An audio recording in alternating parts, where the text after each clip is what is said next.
అని వారణాసి క్షేత్రంలో అన్నపూర్ణమ్మ గుడిలో లోపలికి వెళ్ళగానే కుడి చేతి పక్కన ఉన్న కోణంలో శ్రీచక్రం మీద శివలింగ ప్రతిష్ఠ చేశారు.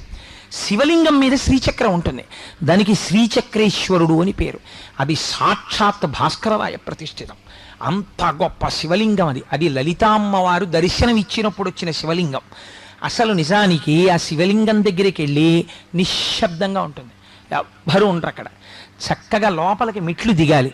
లోపలికి వెళ్ళి అమ్మవారికి ఎర్రటి పూలంటే ప్రీతి, సర్వారుణ అనవద్యాంగి, ఎర్రటి పూలు పట్టుకెళ్ళి సువాసినులు ఆ శ్రీచక్రేశ్వరుడి మీద వేసి కాసేపు కూర్చుని లలితా సహస్రనామ స్తోత్రాన్ని చదువుకుని మనస్సులో లలితా సహస్రాన్ని పారాయణ చేసుకుని వస్తే ఎన్ని కోట్ల జన్మలకి కూడా వాళ్ళ 5వ తలానికి లోటు ఉండదు. అంత గొప్ప శివలింగం ఉంది అక్కడ.